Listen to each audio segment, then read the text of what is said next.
We're going to break here in a moment for the rest of the hour. Doug Hagman will be with us. Sorry I've gone to my guests a little late today. You start going a little late to each guest, and then it builds up by the end.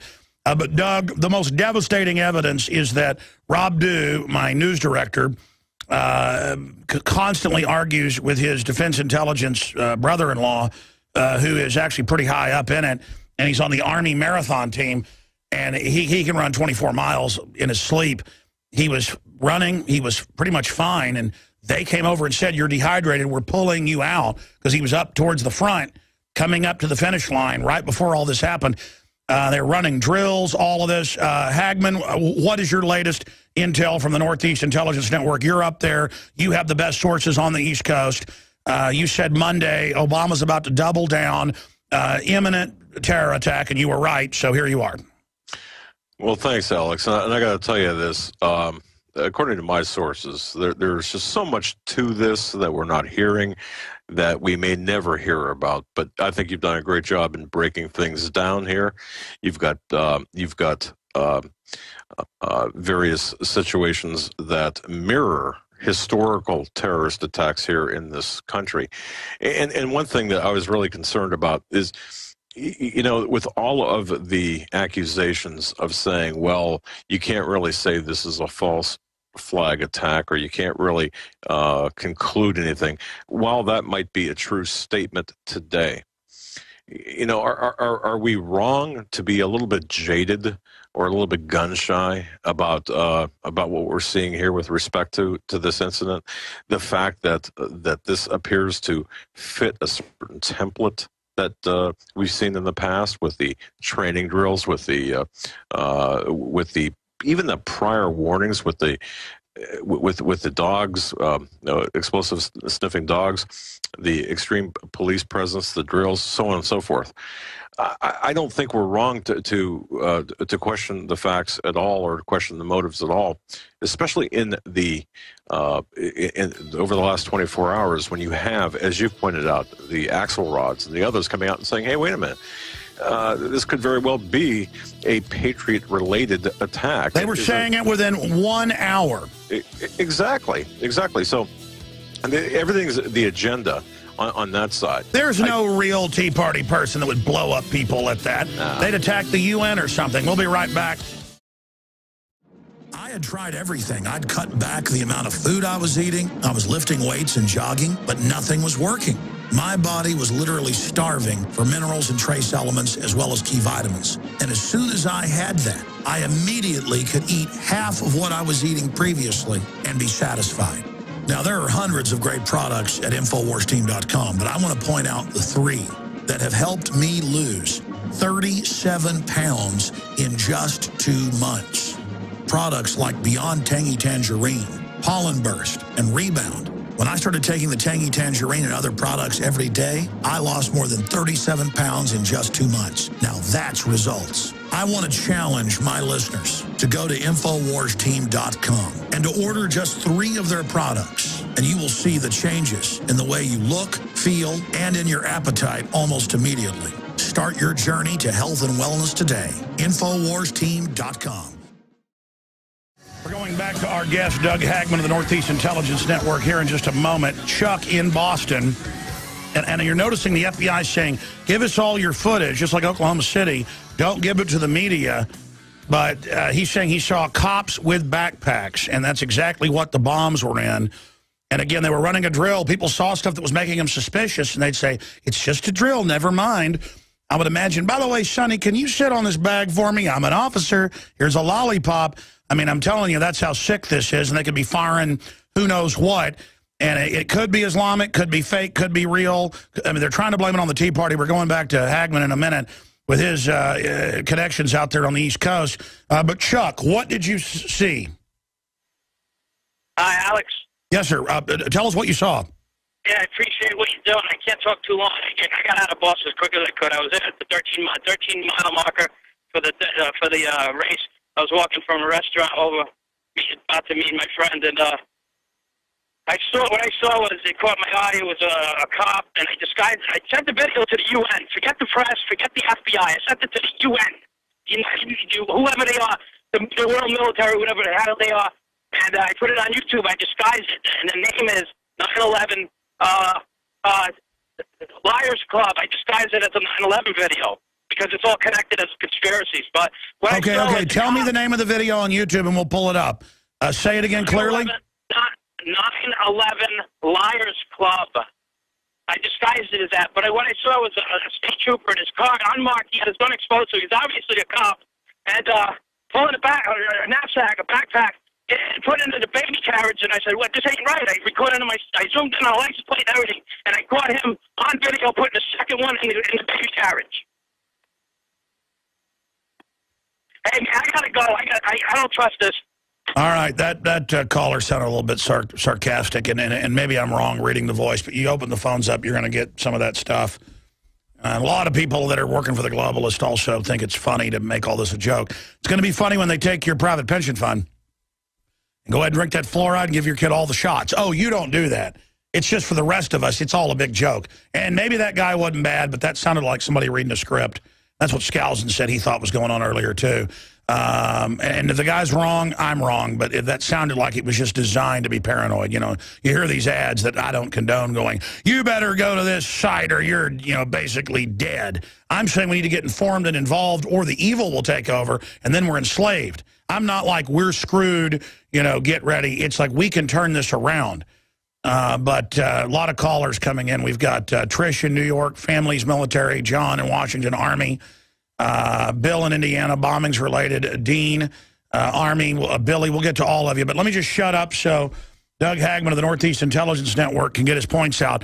What are you hearing? What are you seeing out of this? The police saying there wasn't a drill, but the drill's on record. What's your take on this? What are you hearing?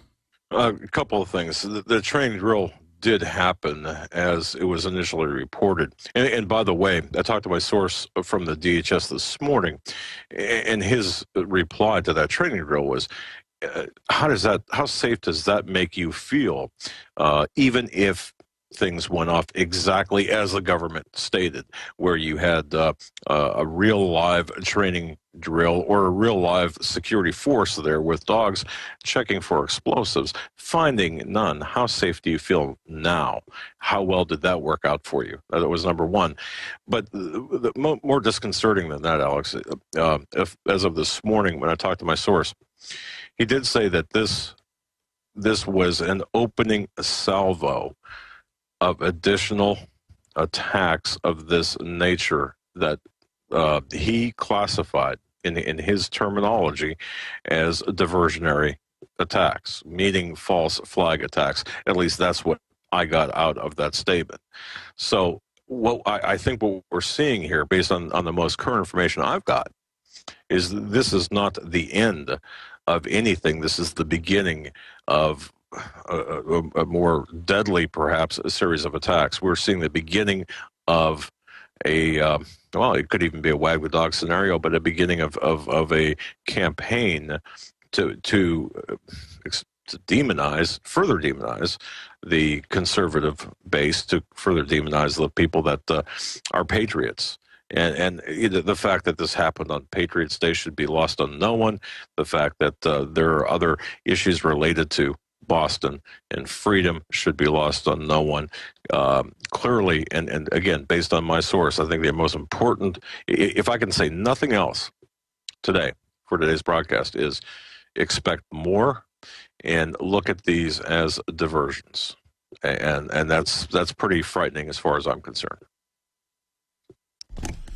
Well said. And I did confirm that last caller was a disinfo operative, who's doing a pathetic job, by the way. What he's promoting is 421 views after a few years. But it shows how desperate they are, that we're being swarmed by trolls online at an unprecedented level and on the videos and on air right now. They're very upset about the message we're putting out. And I know you don't like to jump the gun, Doug, but, I mean, come on. Every TV show demonizes patriots. Every channel, even Fox, is saying it's probably right-wingers. Whether it turns out to be that or not, they're now mixing Al-Qaeda and right-wingers like it's one thing. And it's just pure demonization when the globalists run Al-Qaeda now. I mean that's not debated. So right. What does your gut tell you this is? And, you know, if your source, who I've talked to, one of your sources, if your source, says he has this information, because I have my sources as well. I mean, if we don't know who's behind it, then how do we know there's more? This is an opening salvo. Oh, no, I totally agree with you on this. And even if someone, for example, even if a member of Al-Qaeda, as you rightfully point out, that it's a creation of our intelligence agencies, even if that turns out to be true, well, number one, how do we know there's going to be more? I agree with that. Number two, the fact that it could be Al-Qaeda for the very reasons that they would state their religious reasons. However, it's going to be exploited to demonize the patriots, constitutional, loving people, and Christians. So it's exactly. Almost, it might be real. It might be real terrorists that came over from Mexico. They would cover it up and find some patriot to blame. Oh, exactly. It's almost as if the facts don't matter. It's almost as if everyone is saying, well, it's the patriots. It's because of this extreme, I don't know, ideology by the conservative base in America that's causing the division in America, when in fact it is the progressive, communist, globalist, one world order people that are causing this, that are creating and exacerbating situations like this. Everything we've seen since, well, even before the last piece of glass hit the pavement in Boston, everything we've seen is an attempt to demonize the very message of ours, the patriotic, constitutional, loving, Christian, conservative base in this country. So expect more of this, and if this doesn't work, they'll do something else. But we have to remember too, we're also involved in a three-dimensional chess game here. We cannot look at this just merely in the context of one event. This happened in the context of other fights, constitutional rights being eroded, the gun grab, confiscation taking place, our economic just devastation that we have here. That's right. So it's a smokescreen from everything else they're doing. And meanwhile, Axelrod says it's probably the Tea Party doing it. Weekly Standard, Young Turks, O'Reilly, Slimeball Matthews, all of them. This just goes on and on. Here's my point. This is why I said this was imminent. Again, every show says that patriots are going to murder you and your family and bomb public events with no evidence or history. Clearly, they're gearing up to do it themselves and blame it on us. That's 101. That's right. 101. And if they do try to say it's Al-Qaeda, everybody's going to point out, well, why is NATO arming Al-Qaeda then? So I don't see them going with that narrative. But, I mean, maybe the public's so stupid. Maybe they let Al-Qaeda in with a bunch of heat-seeking missiles. They shoot down airplanes, and then they go, oh, well, they got them in Libya, and everybody's too dumb to know that our government gave them to them. I mean, it's so simple. I mean, I guess the government just stage a bunch of bombings, take over. I mean, it's real simple. Well, I think, Alex, we're in the fight of our lives here. This is the end game. This is for all the marbles. Our liberties are at stake. Our very way of life is at stake. We're seeing the bankers rape, pillage, and plunder our bank accounts. That's why you're seeing hyperventilating by all of the establishment authoritarians that say they're leftist, going after the guns and everything and saying your kids belong to the state. It's like they know something huge is coming, and they're licking their chops with arrogance. I mean, they are on real power trips, and I hope they know we got hundreds of millions of guns. We got the jump on you. We know you're a terrorist. We know who you are. We know you're scum. We know you hate us. I mean, I hope they understand that we know who they are. And I think they do, which is why I think we're seeing the reactions that we're seeing. I think that there's, in their mind, they are not leaving anything to chance. There's no single point failure for them. And so we may see in this multidimensional chess game, we may see a terrorist attack like we saw yesterday, or an attack or a bombing like we saw yesterday, and then something else take place over in another part of the world. I mean, look, it's just like what we're seeing in North Korea. What's that all about? Well, that's to divert our assets, military assets over there. Well, things can happen in the Middle East. Everything is connected here. I was about to say oil, gold, Russia, right. Europe, China, Japan getting in fights now, North Korea, Iran, putting al-Qaeda in charge of all these countries with Homeland Security and NATO. Everything is going like somebody hit the dominoes. You know, basically, somebody tripped the dominoes, and the game is in play now. What is it building towards? Well, ultimately, I mean, we are a captured operation. When we can't even have an intelligent conversation about current events, whether it's about the pedigree of our current occupant of the White House, or about what happened in Benghazi, for example, we still haven't gotten any answers to Benghazi. How can the average American expect to get the truth on something like what happened yesterday? We can't. What's this all building to? This is all building to the ultimate things that you talk about, this global domination. It's going to be a situation where they're going to collapse our economy. I mean, this is how it's been told to me. Our economy is going to be collapsed. It's a deliberate economic collapse of the dollar. We are going to be essentially slaves, subjugated to a one world global governance. And I know this is hard to really fathom for some people. It was for me for a long time. But when you see the evidence here, so the bottom line is this: everything that we're seeing is one step closer to the further erosion of our liberties, to the further enslavement of not only us, but our children and our grandchildren. And this is for all of the marbles. This is for the entire power structure of the globe. Something happens here in the United States that further erodes our freedom. Something happens in North Korea. Something happens in Syria. All of this is to a means to an end. And the end is our total and complete subjugation and enslavement to a one world global system of governance, which is why they've got to get rid of. We can't have a police state and an armed citizenry. It just doesn't work out well. So what we're seeing here are methods, are events that will result in a further gun confiscation, further erosion of liberties, and if for example Sandy Hook didn't do it, something else will. No single point failure on the part of those coming after us. Yeah, and let's not forget, they stage Fast and Furious. They do stage false flags. Even CBS reported they got the memos. They were planning to blame the Second Amendment and say, hey, your guns are causing Mexico's problems when it wasn't our guns. And even when they got caught, they still went forward with it. And I mean, you look at Aurora, I mean, that is open and shut, classic MK Ultra, staged, drugged, you know, DARPA program, Pentagon psychiatrist over him. He's in a brain-man interface, machine interface program, just like Theodore Kaczynski was in MK Ultra. That's declassified. But no one ever goes, gee, why was the guy from MK Ultra the reported Unabomber? Because the truth is they just set up these drugged-out mind control guys to be their cutouts, you know, to tell their radical anti-human story. I mean, it's just incredible how the globalists...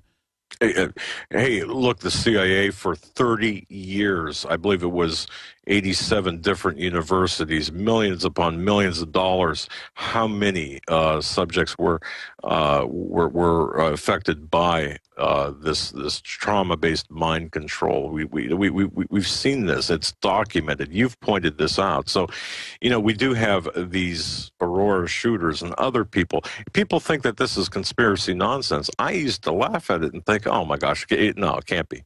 But the documentation is out there for anyone to look at. But I think the important point right now is this: we have to realize that we're in the fight of our lives, that there are people who want to take control of us. This is part of their operation. You've got David Axelrod, and that was a great article too by Steve Watson. David Axelrod coming out and saying, well, you know, it could very well be a dispute over tax day, referring to the bombing of yesterday. This is, so at the end of the day, when it does come down to the motive, it's going to be so watered down that people, all they're going to remember is Patriots Day, tax day, bombing, that type of thing. And it's a trauma-based, this is where the trauma-based mind control comes in, and the use of the press to No, that's it. They're the ones engaged in the trauma-based mind control, milking Sandy Hook, milking Aurora, milking this to divert us from the $85 billion a month that's transferred to offshore banks. And if you look at all the thousands of declassified tests, some of which had thousands of programs within them, or incidences where they would kill foster kids, veterans, troops, towns, white people, black people, they don't care. Of course they would stage something like this. Criminal globalist elements because they like doing this as well. And now images of troops with machine guns everywhere bugging their eyes out at people as if 400 troops, checkpoints didn't stop this. In fact, it's probably the people running the checkpoints that brought this to you. I mean, it's so elementary, and I think more and more people are... Do you think it shook them up that we had a reporter take over both press conferences? You know what? I don't know anymore. I defer to you on that. I really don't know, but all I know is this: I think that we are the intended recipients of this shock and awe campaign, this military psyops campaign, this campaign of extreme disinformation, and disinformation is the key here. You've got people that are in the media that are working for the globalists. You've got the people that are performing these press conferences that are obviously working for the globalists. Absolutely. We are so infiltrated. That's why they shut down both press conferences. HomelandSecurityUS.com is the website, HomelandSecurityUS.com. Doug Hagman, thank you so much for the time. Visit Infowars.com and PrisonPlanet.com. When you're on the site, you can also tune in 24 hours a day to my daily radio broadcast. There's also a free iPhone app to listen to the syndicated radio show when and where you want.